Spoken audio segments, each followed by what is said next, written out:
زوال کے اثرات ہیں اور تیزی سے بڑھتے جا رہے ہیں، خاص طور پہ ہمارا نوجوان جو ہے بے راہ روی کا شکار ہے۔ اس امت کی زبوں حالی کی وجوہات کیا ہیں اور اس کے سدباب کے اسباب کیا ہیں؟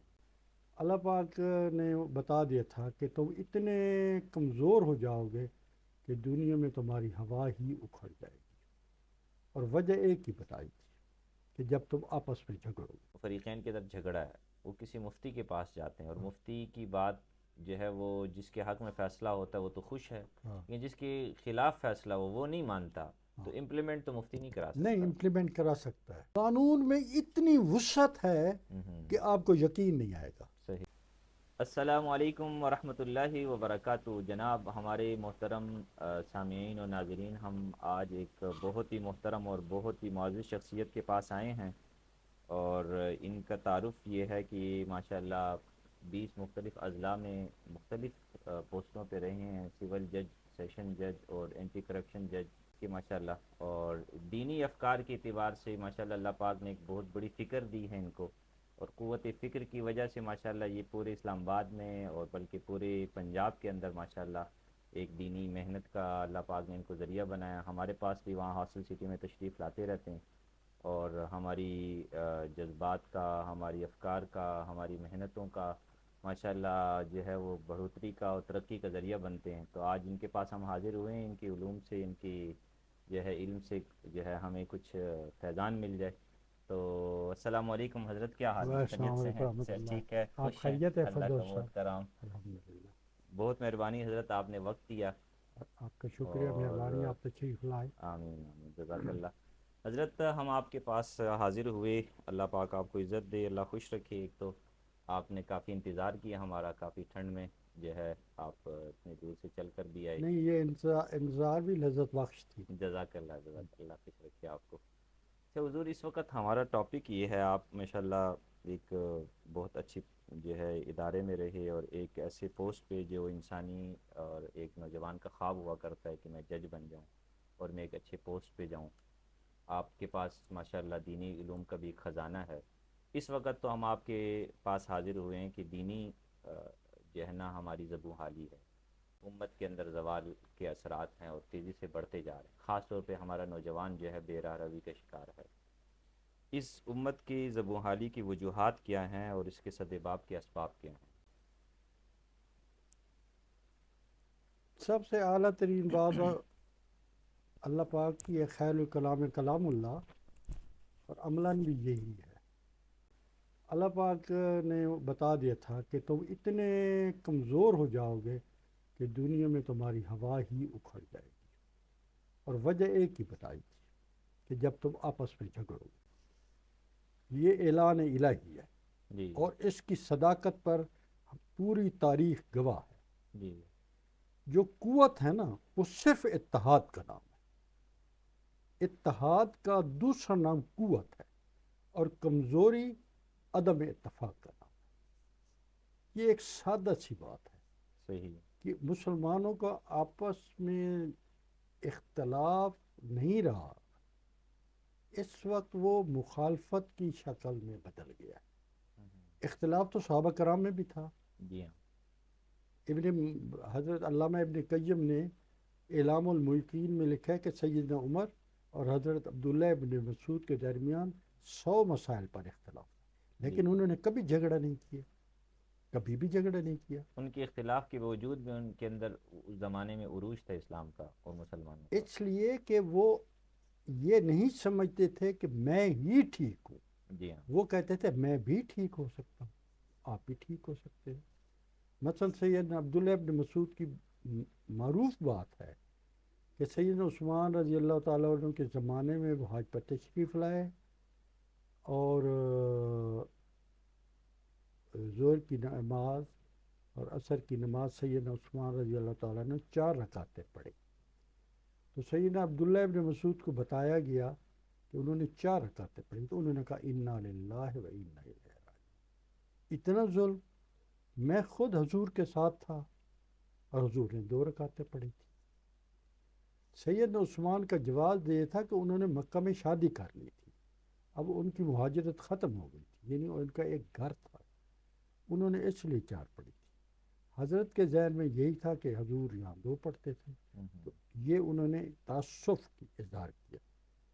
جو بات میں بتانا چاہتا ہوں وہ اگلی ہے جو عرض کرنا چاہتا ہوں جی کہ اختلاف کے باوجود بھی محبت اور وسعت ظرفی اور اللہ کا خوف جی کہ کہیں میں ہی غلط نہ ہوں. جب نماز کا حضرت خود اٹھے تو خود 4 رکعتیں پڑھی، اچھا، خود 4 خود 4 پڑھے. رکعتیں پڑھی. لوگوں نے کہا کہ حضرت عثمان پڑھے تو انا للہ جی. اور آپ خود پڑھ. انہوں نے فرمایا الخلاف و شر، اختلاف کرتے رہنا شرارت کی بات ہے. جی. وہ ہمارے امیر ہیں، اللہ، انہوں نے جو کچھ کیا ہے میں وہی کروں گا. کتنا خوبصورت ہاں، پیغام ہے. یہ سارے اصحاب رسول کا یہ پیغام. یعنی آپ یقین نہیں کریں گے کہ اعلام المحیطین میں انہیں فہرست لکھی ہے علامہ ابن قیم جی کہ عبداللہ بن مسعود حضرت عمر کے بیان 100 مسائل، لیکن کبھی آپس میں تلخ کلامی بھی نہیں ہوئی. وجہ صرف ہے کہ وہ اللہ سے ڈرتے تھے کہ ضروری نہیں ہے اجتہادی معاملہ ہے، ہو سکتا ہے میں ہی غلط ہوں. اور یہ سارا مزاج چلتا رہا. بنو قریظہ کا واقعہ آپ کو یاد ہوگا جی کہ بنو قریظہ میں آپ نے جماعت بھیجی حضور پاک صلی اللہ علیہ وسلم. صلی اللہ آپ دیکھیں حضور کیا نظریہ دے گئے. نظریہ حضور یہ دے گئے کہ اختلاف کے باوجود اس کو کم از کم کرنا ہے، صحیح. اتحاد کو زیادہ زیادہ کرنا ہے. اللہ کی پسندیدہ بات یہ ہے. صحیح. تو بنو قریظہ قبیلہ ایک جہادی جماعت بھیجی حضور نے، اور ان کو فرمایا کہ تم نے عصر کی نماز نہیں پڑھنی مگر بنو قریظہ پہنچ کر. صحیح.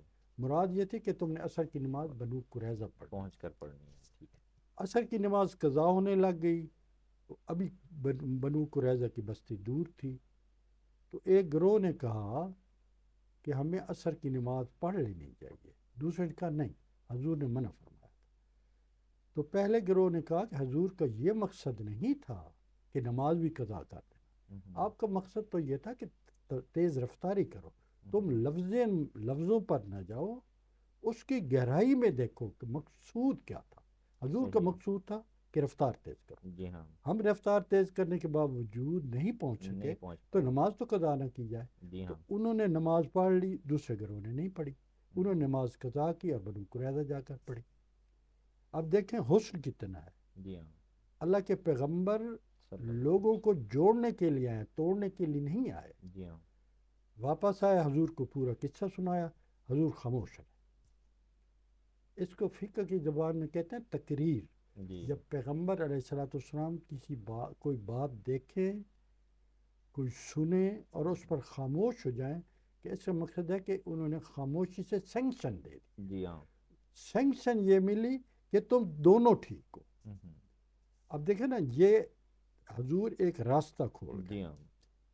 فقہا میں کتنا اختلاف ہے، جی ہاں. لیکن امام مالک کیا کہتے ہیں؟ امام مالک کہتے ہیں انا مصیب ہوں، میری رائے ٹھیک ہے، صحیح. میری رائے ٹھیک ہے. ٹھیک ہے. وَهُمْ عَلَى الْخَطَا، اور میرے دوسرے فقی جو ہیں وہ خطا پر ہیں. جی. ٹھیک ہے. لیکن وہ یہ کہتے ہیں کہ ان کی جو خطا ہے وہ بھی محتمل الثواب ہے. ہو سکتا ہے کہ جن کو میں غلط کہہ رہا ہوں وہ بھی ٹھیک ہوں. ساتھ یہ رائے بھی رکھتے ہیں. بنیادی بات یہی راستہ اختلاف کے باوجود اپنے مخالف کو راستہ دیا جاتا ہے. وہ فرماتے تھے انا مصیب جی. محتمل الخطا، صحیح. میں ٹھیک ہوں لیکن ہو سکتا ہے کہ میں غلط ہوں. جی ہاں. احتمال موجود احتمال موجود ہے. دوسروں کے بارے میں فرماتے ہیں کہ وہ خطا پر ہے لیکن محتمل ثواب، ہو سکتا ہے کہ وہ ٹھیک ہوں. اس لیے وہ جھگڑا نہیں کرتے تھے اللہ سے، اتنا وہ ڈرتے تھے. آپ دیکھیں نا، اختلاف کی بات چل پڑی ہے، اس پر اختلاف کی صورت نہیں ہے. جی. قرآن کہتا ہے کہ دین میں اختلاف کی سرے سے گنجائش بھی نہیں ہے. مختلف رائے ہیں. جی ہاں. جیسے بنو قریظہ کی مثال ہے. پورے صحابہ کرام کے درمیان اختلافات موجود رہے جی ہاں، لیکن انہوں نے کبھی جھگڑا نہیں کیا. نہیں کیا. ہمارے ہاں اب بگاڑ ہے. توجہ فرمائے قرآن بار بار ایک لفظ استعمال کرتا ہے بغضاً بینہم. جی ہاں. قرآن کہتا ہے کہ دین میں کوئی اختلاف نہیں کیونکہ بینات آئی ہوئی ہیں، کتاب آئی ہوئی ہے، کتاب اللہ آئی ہوئی ہے. وَأَنزَلَ مَعَهُمُ الْكِتَابَ لِيَحْكُمَ بَيْنَ النَّاسِ فِي مَا اخْتَلَفُوا فِيهِ. اللہ نے انبیاء بھیجے، مبشرین بھیجے، منذرین بھیجے، 7 کتابیں اتاری. جی کتاب اس لیے اتاری کہ اگر لوگ کوئی اختلاف کریں تو وہ کتاب ان کے درمیان فیصلہ کرے. صحیح. تو اللہ پاک درد مندی سے فرماتے ہیں کہ لوگوں نے کتاب آنے کے بعد کتاب پر بھی اختلاف کر دیا اور اس کا سبب اللہ پاک نے فرمایا بغضاً بینہم. جی یہ ان کی آپس کی سرکشی اور ضدیں ہیں. مراد یہ ہے کہ دین میں اختلاف کی گنجائش ہی نہیں ہے. جی ہاں. 4 آدمی بیٹھے ہیں، چاروں کی رائے ٹھیک ہو. حالانکہ وہ کتاب آئی ان کے اختلاف کو دور کرنے کے لیے، ہاں، انہوں نے بجائے یہ کہ اس سے اختلاف دور کرتے اسی میں اختلاف پیدا کرتے. بجائے اس کے کہ اس کتاب اللہ سے فائدہ اٹھاتے انہوں نے جی کتاب میں بھی. اچھا اختلاف اس کے پیدا دیکھیں نا وما امروا الا لیعبدوا اللہ مخلصین لہ الدین حنفاء ویقیموا الصلاۃ ویؤتوا الزکاۃ وذلک دین القیمہ. جی اختلافات کا ذکر کر کے اللہ پاک فرماتے ہیں کہ جن چیزوں پر تم اختلاف کر رہے ہو جی. میں نے تو تمہیں اس کا کوئی حکم نہیں دیا. میں نے قیامت والے دن سوال ہی نہیں کرنا یہ. صحیح. میں نے تو تمہیں صرف یہ دیا ہے کہ خالص مخلص ہو کر اللہ کے دین کی عبادت کرو. اللہ لیعبدوا اللہ مخلصین لہ الدین واقیموا الصلاۃ، نمازیں پڑھو اور کماؤ خود اور لوگوں پر خرچ کرو اور کم از کم زکوٰۃ دو. یہ صحیح. کم از کم خرچ ہے جی ہاں. زکوٰۃ. اس کے اللہ پاک فرماتے ہیں میں تو تم سے یہ باتیں پوچھوں گا. یہ جن باتوں پر تم اختلاف کرو یہ تو موضوع ہی نہیں ہے. یہ تو میرا موضوع ہی نہیں ہے. قیامت میں تم سے یہ سوال ہی نہیں کیا گیا. اللہ اکبر. اب صحابہ کرام کے درمیان دیکھیں کتنی جنگیں ہوئی ہیں لیکن اس کا جو جواب حضرت عمر بن عبدالعزیز رحمۃ اللہ علیہ نے دیا ہے وہ ہمارے لیے سبیل ہے. لوگوں نے پوچھا کہ مشاجرات صحابہ کرام کی جنگوں کے بارے میں آپ کی کیا رائے ہے؟ انہوں نے فرمایا کہ اللہ پاک کی کریم ذات نے ہم پر کرم کیا، ہماری تلواروں کو ان کے خون سے محفوظ رکھا، ہم اب اپنی زبانوں کو محفوظ کر لیں. اللہ اکبر. بہت پیارا جواب. تو حضرت اختلاف بربادی کر رہا ہے. قرآن کہتا ہے، خدا کہتا ہے، رسول اللہ کہتے ہیں. صحیح. آخری حج پر آپ نے یہ فرمایا حضور پاک نے صلی اللہ علیہ وسلم کہ مجھے یہ ڈر نہیں ہے کہ تم شرک کرو گے. شیطان اب مایوس ہو چکا ہے. اب شیطان کی بندگی کسی انسان کی اب کو خدا نہیں بنایا جائے گا. مجھے یہ ڈر ہے کہ تم آپس میں بغض کرو گے اور اسی طرح برباد ہوگے جیسے پہلی قوم میں بغض کی وجہ سے، حسد کی وجہ سے برباد ہوئی. صحیح. اور آپ بار بار اس سے روکتے تھے. گنجائش نہیں، سادہ سا دین ہے. اگر آپ اجازت دیں تو وہ میں عرض کر دوں. آخری پیغمبر کا آخری پیغام ہے. یہ 8 جون 632 ہجری سوموار کے دن جی حضور پاک صلی اللہ علیہ وسلم کا وصال ہوا. ظہر کی نماز سیدنا صدیق نے پڑھائی. آپ نے پردہ ہٹایا، امت کو نماز پڑھتے دیکھا، متبسم ہوئے. لوگوں نے سمجھا حضور باہر تشریف لا رہے ہیں لیکن آپ نے اشارہ کیا کہ نماز جاری رکھو. نماز ہو گئی. سیدنا علی حجر مبارک میں آئے. آپ نزع کی حالت میں تھے، ہونٹ مبارک ہلا رہے تھے. تو جب ہونٹ مبارک ہلا رہے تھے تو سیدنا علی کرم اللہ وجہ نے کان لگایا. آپ فرما رہے تھے الصلاۃ الصلاۃ اتقوا اللہ فیما ملکت ایمانکم. اس 5-6 لفظوں میں نبی مقدس علیہ الصلوۃ والسلام نے آدم علیہ الصلوۃ والسلام سے لے کر آخری پیغمبر کا دین اور پوری کتابوں کا دین اس میں سمو دیا کہ اللہ کے آگے جھکتے رہنا، جھکنا نہ چھوڑنا. جھکنے میں تمہیں دنیا آخرت کی خیر مل جائے گی. اور غلام جو تمہارے ملکیت ہیں، وہ زر خرید ہیں تمہارے، وہ ان کا جسم ان کا نہیں ہے، ان کے جسم کے بھی تم مالک ہو اور تمہاری مالیاں ان کا بھی خیال کرنا. اللہ سے ڈرنا کہ وہ بھی انسان ہے. یعنی دو باتیں بتا گئے کہ اللہ کی جی عبادت کرو اور لوگوں کے ساتھ رویہ وہ اختیار کرو جو تم چاہتے ہو کہ قیامت والے دن اللہ تم سے وہ رویہ کرے. جو رویہ آپ چاہتے ہیں کہ خدا تم سے کرے وہی رویہ آپ بندوں سے کریں. صحیح ان کے لیے سہولیات پیدا کریں, صحیح. ان کے لیے مشکلات پیدا نہ کریں. ہوں ایثار والی زندگی گزاریں, صحیح. جھوٹ کبھی نہ بولیں. ہوں یہ سادہ اخلاقیات ہے, بنیادی 3 اخلاقیات ہے. جی سچ بولنا, صحیح. امانت کا خیال کرنا, وعدہ پورا کرنا. ہوں تمام انبیاء سب سے پہلے یہ 3 اخلاقیات بتاتے تھے. صحیح. جو معاشرہ یہ اختیار کر لے, مفتی محمد شفیع صاحب رحمۃ اللہ علیہ فرماتے ہیں کہ اخلاقیات کی وجہ سے باطل بھی عروج پر پہنچ جاتا ہے, اور اخلاقیات چھوڑنے کی وجہ سے حق والے بھی زوال پذیر. زوال پذیر ہو جاتے ہیں. ماشاء اللہ جی, آپ نے بہت سیر حاصل گفتگو کی, بہت چیزیں سیکھنے کو ملیں. اس میں عرض یہ ہے کہ یہ ایک پہلو تو آپ نے کھولا کہ اخلاقیات اور عبادات. عبادات میں اقل درجہ کیا ہے؟ ایک بندہ کہتا ہے میں حج نہیں کر سکتا, میرے سے زکوٰۃ نہیں دینی ہوتی, میں روزے بہت زیادہ کثرت سے نہیں رکھ سکتا, روزوں سے مراد نفلی روزے, نفلی عبادات نہیں کر سکتا, اللہ کے راستے کا خروج نہیں کر سکتا. اقل درجے کی عبادت کیا ہے جس کی وجہ سے ہمارے معاشرے سے بگاڑ ختم ہو سکتا ہے؟ سادہ بات ہے جی, بالکل سادہ, جی کہ جب بھی کوئی فرشتہ زمین پر آیا, جب بھی, ہوں یا اللہ پاک کی ذات نے براہ راست کلام کیا, جی جیسے موسیٰ کلیم اللہ علیہ السلام سے بات کی, یہ فرشتہ آیا, 2 باتیں, اللہ کا تعارف کرایا, جی اور اگلی بات یہ کہی کہ نماز پڑھو. صحیح. اننی ان اللہ لا الہ الا انا فاعبدنی واقم الصلاۃ لذکری. یہ اللہ پاک کریم نے براہ راست موسیٰ کلیم اللہ کو اپنا تعارف کرایا کہ میں اللہ ہوں, اننی ان اللہ لا الہ الا انا, کوئی عبادت کے نہ مستحق ہے, نہ لائق ہے, نہ صلاحیت رکھتا ہے سوائے میرے. اور موسیٰ عبادت کرنا, مجھے یاد کرنے کے لیے نماز پڑھنا. حضرت مریم کے ساتھ بھی یہی ہوا, عورت ہے لیکن ان کی بھی کہ ورکئی مار راکی, مریم نماز جماعت کے ساتھ پڑھنا.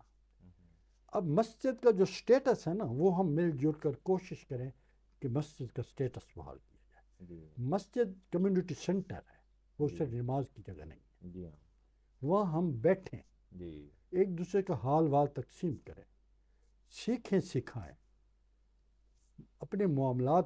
اگر کوئی آدمی بیمار ہے, نمازی ہے, وہ نہیں آیا تو سارا محلہ اس کے گھر جائے. جی ہاں اگر کوئی مشکل میں آ گیا ہے تو محلے والوں کو مل کر اس مشکل کا حل نکالنا چاہیے. جی ہاں کچھ چند سال پہلے کراچی میں ایک واقعہ ہوا. ایک گھر میں, بڑا گھر تھا, جی ایک بوڑھا آدمی وہاں رہتا تھا, صحیح. تو اس گھر سے بدبو آنے لگی.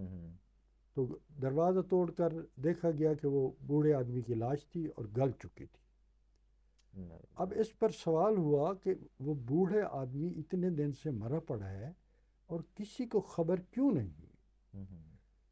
تو لوگوں نے ذہن دوڑایا کہ اگر یہ آدمی مسجد میں آتا ہوتا تو یہ حشر نہ ہوتا. پھر اس پر بہت روزنامہ جنگ نے سمپوزیم کیے کہ لوگ مسجد میں آئیں, وہاں بیٹھیں, وہاں ایک دوسرے سے محبت پیار کریں, محبتیں بانٹیں, سیکھیں سکھائیں, مہمان آئے تو ان کی خدمت کریں, اور وہ ہماری یکجانگت کا سینٹر ہو. جی ہاں اب گورنمنٹ کمیونٹی سینٹر بناتی ہے دیہات میں بھی, ہمارا تو اتنا پاکیزہ کمیونٹی سینٹر ہے, جی ہاں. اس کو ہم اجاگر کر دیں. یہ ہمارا عدلیہ بھی, ہمارا جج بھی, ہمارا قاضی بھی, ہمارے نکاح بھی, ہماری ٹریننگ سینٹر بھی, جسمانی فکری ہر اعتبار سے. یعنی اللہ کے نبی علیہ الصلوۃ والسلام خود بادشاہ بھی ہیں, امیر بھی ہیں, نبی بھی ہیں, حاکم بھی ہیں, عادل بھی ہیں, قاضی بھی ہیں, نکاح خوان بھی ہیں. آج جب مسلمان کے اندر اسلام کی کمی جو ہے آنی شروع ہوئی مسلمانوں میں, تو مسجد کے اندر سے بادشاہ نے اپنی سیٹ اٹھا لی کہ میں نے تو ظلم کرنے ہیں، میں نے تو ناانصافیاں کرنی ہیں، وہ اپنی کرسی لے کے نکل گیا، اور قاضی کہتا ہے کہ میں نے مرضی کے فیصلے کرنے، وہ اپنی کرسی لے کے چلا گیا، اور شادی والے کہنے لگے کہ ہم نے دھوم دھام سے شادی کرنی ہے، وہ شادی حالوں میں چلے گئے، تو مسجد بکھر گئی۔ اس کا نقصان تو دیکھیں جی ہاں، کہ ہر آدمی تنہا ہو گیا ہے، جی ہاں، ہر آدمی تنہا ہے، تنہا ہو گیا جی، کوئی اس کا ہمدرد نہیں ہے کہیں۔ صحیح، یہ بیرسٹر حسن صاحب بیٹھے ہیں، ان سے پوچھیں ان کا نکاح ماشاء کہاں اللہ، ہوا ہے؟ مسجد میں ہوا ہے۔ ماشاء اللہ، کیا بات ہے جی، بڑی بات۔ میرے 9 اولاد ہیں، ہوں ہوں، 7 بیٹیاں ہیں، ماشاء اللہ، 2 بیٹے ہیں، ماشاء اللہ، سب کا نکاح مسجد میں ہوا ہے، الحمدللہ، بڑی بات۔ کوئی دھوم دھام نہیں، مجھے تو کسی نے کچھ نہیں کہا۔ ہوں ہوں، ایک ڈاکٹر عیسیٰ صاحب ہے، ان کے والد آئی جی ریٹائر ہے۔ ہوں ہوں، یہ ڈاکٹر عیسیٰ صاحب بہت نیک آدمی ہے، پارسا انسان ہے۔ یہ اصل میں بہاری تھے، ہوں ہوں، بہار سے بنگلہ دیش گئے، پھر وہاں سے ادھر آ گئے، تو ان کے والد صاحب یہاں بطور آئی جی ریٹائر ہوئے۔ تو یہ ڈاکٹر عیسیٰ بہت نیک آدمی ہے۔ ہوں ہوں، 2 بیٹے ہیں، 2 بیٹیاں، ان میں سے 4 میں سے 3 حافظ ہیں۔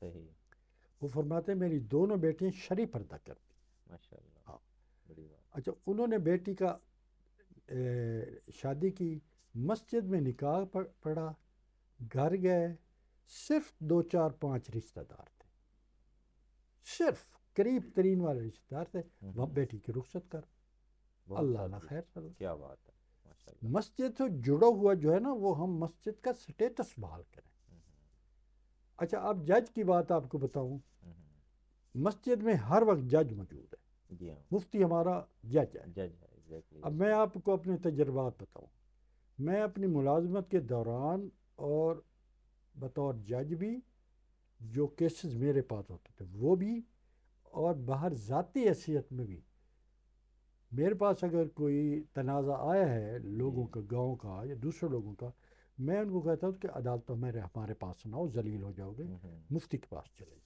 کیا بات ہے، آپ خود یہ سجیشن دیتے تھے؟ میں بطور جج لوگوں کو کہتا تھا۔ ماشاء اللہ، اچھا، چھوٹی سی بات مثال تھا کہ یعنی ناظرین کو فائدہ ہو، جی، میں رحیم یار خیر میں تھا ایڈیشنل سیشن جج، جی، ایک پہ اپیل پیش ہوئی، وہ وراثت سے متعلق تھی، اور اس بندے کو مرے ہوئے جس کی وراثت کا جھگڑا تھا 15 سال ہو چکے تھے، ہوں ہوں، یعنی فریقین 15 سال سے لڑ رہے تھے۔ ہوں ہوں، پہلے وہ تحصیلدار نے کے پاس گئے، پھر اپیل میں گئے، پھر ممبر بورڈ آف ریونیو کے پاس گئے، یعنی محکمہ مال سارا انہوں نے ایگزاسٹ کیا۔ ہوں ہوں، اب سول کورٹ میں آ گئے ہیں، سول کورٹ نے فیصلہ کیا، اب وہ ڈسٹرکٹ جج کے پاس آ گئے، میرے پاس آ گئے۔ ہوں ہوں، مجھے بہت دکھ ہوا، میرے آنسو نکل آئے اللہ کہ اکبر، ایک اتنی سادہ سی بات ہے، قرآن نے وراثت طے کی ہوئی ہے، جی ہاں، بالکل ایسے ہی ہے، اور یہ بھائی لڑ رہے ہیں۔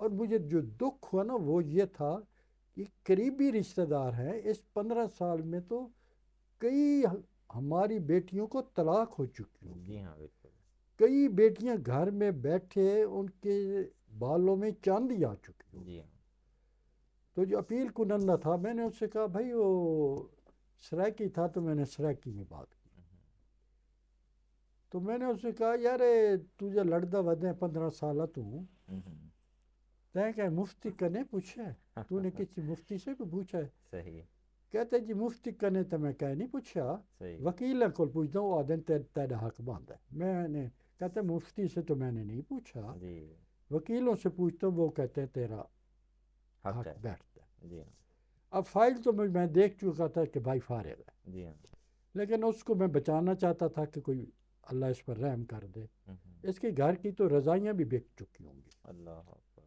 اور پتہ نہیں اس نے کتنی، اس کی گھر والوں نے کتنی طلاقیں دی ہوں گی، انہوں نے کتنی دی ہوں گی، اور کتنی اس کی بہنیں گھر میں بیٹھی بیٹھی بوڑھی ہو گئی اور جی ان ہاں، کی بوڑھی ہو گئی، جی ہاں، کیونکہ قریبی رشتہ داری ہے نا، جی ہاں، ایک دادے قریبی کی اولاد ہیں تو ایک تب دادے، وراثت کا جھگڑا ہے۔ وراثت کا حق بنتا ہے، جی ہاں، تو میں نے اس کو کہا کہ یار میرا دل چاہتا ہے میں تیرے حق میں فیصلہ کروں، ہوں ہوں، نچلے جج نے تو نہیں کیا، ہوں ہوں، میرا دل چاہتا ہے، لیکن شرط میری یہ ہے کہ اگر مفتی کہہ دے صحیح، تو اس کا ٹھیک ہے، ہوں میں مفتی سے پوچھ آتا ہوں۔ ہوں، میں نے کہا میں آپ کو کرایہ دیتا ہوں، رکشے پر چڑھ جاؤ، ادھر سے جاؤ، فلاں مسجد ہے وہاں مفتی بیٹھا ہوگا، اس سے بات کرنا۔ تو اس سے لکھا کے لانا. صحیح. تو اس نے کہا نہیں نہیں کرایہ میرے پاس ہے. خیر وہ چلا گیا. 10-15 منٹ میں واپس آ گیا. تو آ کر کہتا تھا میں کہا ہاتھ سنا بھائی. کہتے مفتی صاحب بہت لائق آدمی ہے. سرائکی میں لائق آدمی یا لائق افسر اس کو کہتے ہیں جو بات سکون سے سنے. صحیح. یہ سرائکی اصطلاح ہے. جی مطلب ہاں. تھانے دار کے پاس گئے نا اس نے سکون سے بات کی تھی. سرائکی کہے گا تھانے دار بہت لائق آدمی ہے. صحیح. ایزی ماحول والا ہاں آدمی. ایزی ماحول والا آدمی. مفتی صاحب بہت لائق آدمی تھے. مجھے پنکھا چلایا, مجھے بٹھایا, گھڑے سے پانی نکال کر خود حضرت نے پلایا. میں نے مسئلہ کیا تو اٹھے, بڑی ایک موٹی کتاب اٹھائی انہوں نے کہا بھائی یہ کتاب ہے فتوے کی, اس میں آپ کہا کریں. صحیح. میں نے سلام کیا, میں نے کہا مفتی صاحب شکریہ. صحیح. تو میں نے اس سے پوچھا اب کیا کرنا ہے, جی. کیا چاہتے ہیں آپ. اس نے کہا مفتی صاحب آنکھ دے دیتا ہے. مفتی صاحب نے اب کیا ہے جدو یہ بات ختم ہو گئی, اب میری اپیل خارج کر دیں. اللہ اکبر. جو ہمارا اتنا بڑا سسٹم عدالتوں کا 15 سال میں نہیں حل کر سکا, وہ 15 15 منٹ سال میں حل کر دیا. مفتی نے 15 منٹ میں مفتی نے 15 منٹ میں حل کر دیا. 15 یہ قابل توجہ بات ہے. جی. میں مفتیوں کے پاس لوگوں کو بھیجتا رہا ہوں, خود بھی میں جاتا تھا. آپ یقین کریں میں نے ایک کیس بھیجا, مفتی عبدالقادر صاحب تھے رحمۃ اللہ علیہ, ایک دارالعلوم ضلع خانوال میں دارالعلوم میں ایک بہت بڑا مدرسہ ہے. جی. پاکستان کے بڑے مدارس میں. جی. تو مفتی صاحب کے پاس گئے ہم. تو مفتی صاحب نے کہا میرے پاس آدھا گھنٹہ ہوتا ہے, میرے اسباق ہوتے ہیں, پھر میں نے آرام کرنا ہوتا ہے, پھر ظہر کی نماز ہوتی ہے وغیرہ وغیرہ. صحیح. اس آدھے گھنٹے میں جو لوگ آ جاتے ہیں ان کی میں بات سن لیتا ہوں. جو ہی 30 منٹ ختم ہوں گے میں آپ سے معذرت کر لوں. صحیح. لہذا آپ مختصر بات بتائیں. انہوں نے رجسٹر اٹھایا, دونوں فریقین میں آپ نے بات سنی. حضرت نے خیر فرما دیا ایک آدمی کو کہ تیرا حق نہیں بنتا. حالانکہ جس کا حق مفتی صاحب نے نہ بنایا, ہم کافی لوگ وہاں گئے تھے, ہم چاہتے تھے کہ اس کے حق میں فیصلہ ہو, لیکن مفتی صاحب نے ایک فکر میں کہہ دیا کہ آپ کا حق, سب مطمئن ہو. مفتی اب بھی موجود ہیں, عدالت زندہ ہے. یہ ہماری دین سے دوری ہے. صحیح. یہ شعور نہیں ہے جس نے ہمیں برباد کیا ہے. سپریم کورٹ تک آج کل کیس تقریباً 30 میرے خیال ہے 25 سال بعد پہنچتا ہے, اور 20-25 لاکھ روپے لگ چکے ہوتے ہیں. فریقین بھوکے ہو چکے ہیں, اور ان کے درمیان جو ضمن جھگڑے اور لڑائیاں ہوتی ہیں وہ تو شمار نہیں کیے جا سکتے. ان کی زندگی برباد ہو چکی ہوتی ہے, ان کے گھروں سے خوشیاں دور ہو چکی ہیں. جج تو بیٹھا ہے, مسجد میں بیٹھا ہے, کوئی آپ سے پیسہ نہیں لیتا, 10-15 منٹ میں آپ کو فیصلہ سنا دیتا ہے. 10-15 منٹ. ادارہ موجود ہے, فائدہ اٹھانے والوں کو شعور نہیں رہا. فائدے لوگوں میں شعور آئے کہ یار اتنی مصیبتیں جو ہم نے بھگتنی ہیں, سپریم کورٹ تک جانا ہے, مفتی سے کیوں نہ پوچھ لیں. حضرت اس میں ایک عرض ہے, ماشاءاللہ آپ نے بہت زبردست بات یہ فرمائی کہ ہمارے پاس عدل کا نظام 1400 صدیوں سے موجود ہے, 1400 سالوں سے موجود ہے, کہ اس میں آج کا فریقین کے درد جھگڑا ہے, وہ کسی مفتی کے پاس جاتے ہیں, اور مفتی کی بات جو ہے وہ جس کے حق میں فیصلہ ہوتا ہے وہ تو خوش ہے, لیکن جس کے خلاف فیصلہ وہ نہیں مانتا, تو امپلیمنٹ تو مفتی نہیں کرا سکتا. نہیں امپلیمنٹ کرا سکتا ہے. اچھا. دیکھیں قانون میں, پہلی بات قانون کی یاد کرو, قانون میں اتنی وسعت ہے کہ آپ کو یقین نہیں آئے گا. صحیح. آپ جو جج بیٹھا ہے نا, آپ اس کو درخواست دے سکتے ہیں کہ ہم آپ سے فیصلہ نہیں کرائیں گے, ہم فلاں آدمی کو ثالث بناتے ہیں, وہی ہمارا جج ہوگا. جج اس پر راضی ہے. وہ کہتے ہیں درخواست لے کے جج بھی مرضی کا بنا, ایک بنا لو, 2 بنا لو, 3 بنا لو. باقاعدہ ثالثی کا قانون موجود ہے. اچھا, مطلب جج کو آپ کہتے ہیں کہ بھی ہم منصف حق ایک کو بنائیں, 2 کو بنائیں, 3 کو بنائیں, آپ کی ثوابدید ہے. ٹھیک ہے. وہ لبرل ہے. ٹھیک ہے. اچھا ایک بات. دوسری بات یہ ہے کہ آپ کہتے ہیں ہم حلف پر, ایک فریق دوسرے کو کہتے ہیں کہ تم حلف اٹھاتے ہو. اب حلف بھی فریقین نے اپنی مرضی کا چننا ہے, جج کا اس سے کوئی تعلق نہیں. اچھا جج ہو کا سکتا ہے کہ شریعت میں وہ حلف غیر شرعی ہو، تعلق۔ مثلا وہ کہتا ہے کہ یہ بھینس کا کٹا کھڑا ہے، اس پر تم ہاتھ رکھ، یہ تمہاری بھینس ہے، اس کا کٹا ہے، یہ تمہارا بیٹا ہے، اس کے سر پر ہاتھ رکھ کر کہہ دو کہ تم سچی ہو، اور وہ تیار ہو جاتا ہے۔ جج یہ نہیں پوچھے گا کہ شرعن جائز ہے یا نہیں، وہ اتنی آزادی دیتا ہے۔ صحیح صحیح۔ اچھا، اگلی بات یہ ہے کہ فریقین ایک مشترکہ آدمی کو بھی، مشترکہ گواہ کو بھی چن سکتے ہیں، اس کو ریفری کہتے ہیں، کہ یہ گواہ جو ہے یہ ہمارے معاملے میں واقف ہے، دیانتدار آدمی ہے، اس کو بلا لے، وہ جو بیان دے اس پر فیصلہ کر دے، جج اس کے لیے بھی تیار ہے۔ اچھا، اس کے لیے بھی تیار ہے۔ اتنے زیادہ راستے کھلے۔ اب کھلے مفتی ہیں۔ صاحب والی بات واپس آتے ہیں۔ فریقین پہلے تو عدالت میں یہ بیان دے سکتے ہیں کہ ہم مفتی صاحب کو ثالث بنا رہے ہیں۔ صحیح۔